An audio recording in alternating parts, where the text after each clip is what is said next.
Danke bafowethu, welcome back to Nkuliso. Ngicela ningakhohlwa ukulike and subscribe. Ngibone umbuzo lana bafowethu mengikhuluma ngoYaya Sithole ukuthi potentially iKaizer Chiefs ingazama ukuya all out ukuthi imsayine, and then khona ubhodi lana obuze ngoLebohang Phiri bafowethu.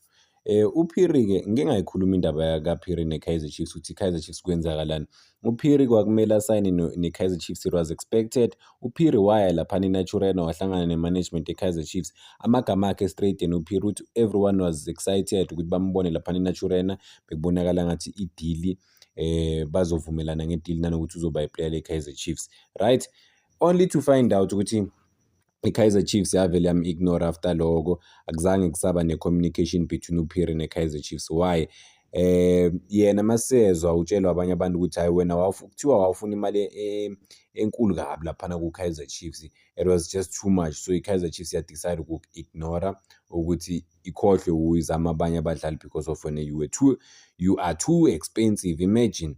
And then manje at the moment bafethu uPhiri akanayo team, uyi-free agent, angajoyina nanoma yiphi team mahhala, and una-31 nje kuphela. U-31 uzowenza bafethu ngeyi-9 November. Ubhuti laphana noma ngithi ubhuti wase-Alexandra bafethu. Udlale e-Europe kuphela, akaze adlale e-South Africa in terms of like i-professional setup.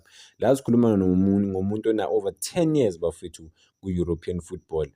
Udlale ema-country na-different, udlale eFrance, udlale eTurkey.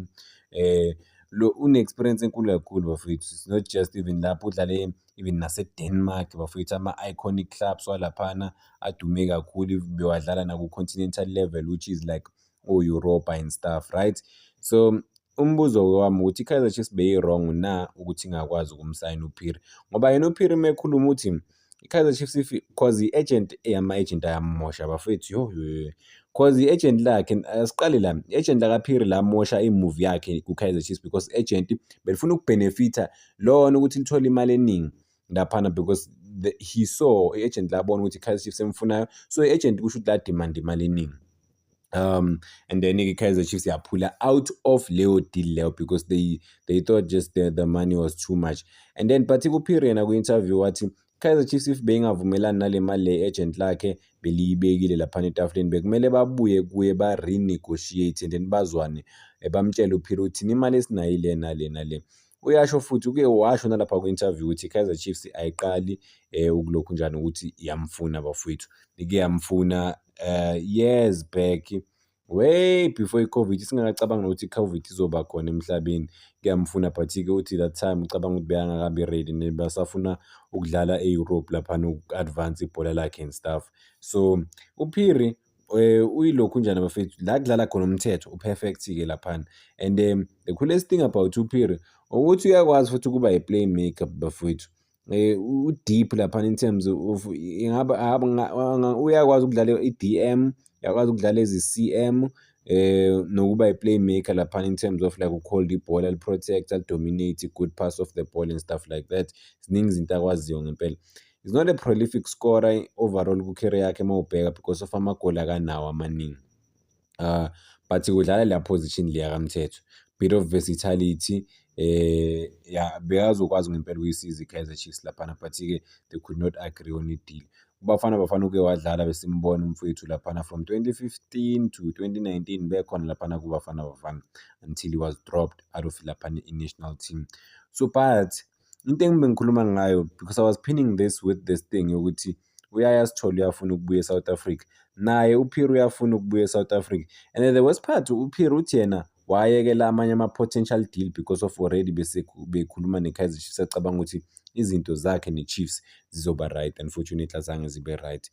Masibheka bafethu, as I looked at something ukuthi umthetho is by far the best player kuKaizer Chiefs bafethu, you know, and it's really hard to believe mawubheka because umthetho uthole i-man of the match laphana iKaizer Chiefs idlala i-Stellenbosch, and guess what, uthole i-man of the match, and that was not one of his biggest no, it was because I'm thinking of the first game against Stellenbosch, lapha zange simbone umthetho. But guess what, le game le against Stellenbosch le calling knockout, kula esambona khona umthetho edlala kahle kakhulu. Maningi kakhulu amagame awadlalile for iKaizer Chiefs. In fact, ngathi wadlale wonke laphana amagame weKaizer Chiefs bafethu this season umthetho. forever present. I mean igame yokuqala bedlala neStellenbosch bekakhona, Polokwane City, Richards Bay, Mamelodi Sundowns, Golden Arrows, Khukune United. And ama-performances wakhe in terms of like ama-rates makhulu ngempela. That is why important kangaka for i-Kaizer Chiefs. But mengibheka la even online abantu bayasho ukuthi no, uyaperforma umthetho asali, but uyayidinga nayo competition laphana. Imagine udlala iposition udlala wedwa, guaranteed ukuthi uzodlala, yabo. So it kills that spirit, man. You need that fighting thing ukuthi ukwazi ukuphusha for izinto nanokuthi ukwazi ukulwela iposition yakho overall. So bekamdinga umuntu ofana no Phiri, uyamdinga futhi umuntu ofana noYaya Sithole laphana ukuthi bazokwazi ukukhompitha naye, because mawubheka i-team as a whole akekho umuntu ofana naye laphana ethimini. But yeah, a missed opportunity from i-Kaizer Chiefs ukuthi ingamsayini uPhiri. Bekusezandleni zabo ukuthi bamsayine but abamsayinanga. But at the same time njengoba bengishilo ukuthi ama-agent ayemosha into, ithi right into i-agent lifike lifuna imali ethusayo. So you can't just i-Kaizer Chiefs, they can't just say okay, it's fine. No, they have to negotiate because they understand izinto ezifana nama-salaries. They have to make sure ukuthi okay, they balance the dressing room. Imagine kufika iplayer libuye e-Europe, fine, uPhiri ubuye e-Europe uzodlala laphana ku-Kaizer Chiefs, demand let's say 700,000, ubani uhola 700,000 ethimini overall, yabo.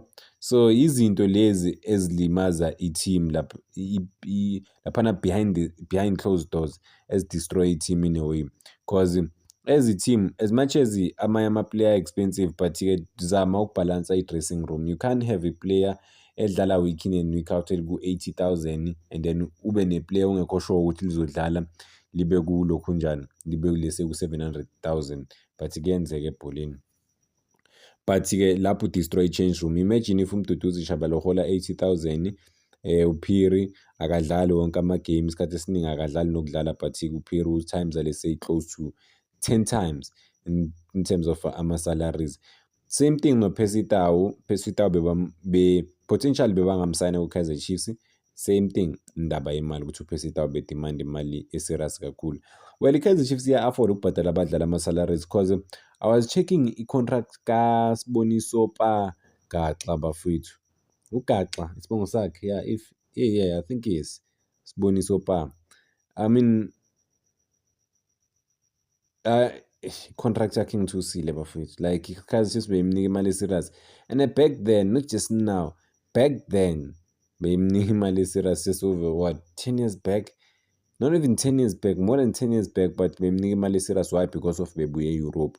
Maybe uPhiri mebheka laphana ku-Kaizer Chiefs ubonile ukuthi ayilanga ngayithola imali eserious ngempela, but-ke maybe it was just too much for i-balance ne-budget ye-Kaizer Chiefs overall. But isithemba ukuthi bazoyithola i-competition kamthetho. You have a good player that is performing, obviously unama-weak points wakhe, but-ke I mean you have to try and balance at the end of the day ukuthi okay, khona usebhentshini omunye equal uzokwazi ukumreplace. Ngikhulume ngayo lento le, but-ke bengifuna ukufocusa kule ndaba lekaPhiri ukuthi uPhiri he was there ukuthi uyafuna ukudlalela i-Kaizer Chiefs, but i-Kaizer Chiefs iyo ekugcineni em-ignorile ngoba ibhola libuhlungu alinaqiniso. You tryna be loyal to i-team ukuthi niya-negotiate only for them ukuthi ekugcineni ba-decide ukuthi no, asisafuni na uku-negotiate nawo, asisakudingi la ethimini overall. Futhi abakutsheli nokukutshela because of benisa-negotiate bavele bayathulela. That is why it's very important ukuthi mu-negotiate as a player ube let's say ube nama-options a-different laphana. Mawuzoba ne-option eyodwa kuphela awusenkingeni. Cela ukubamba lana bafethu. Danko, cela ningakhohlwa uku-like and subscribe, making sure ukuthi le page ifika ku-15,000 subscribers.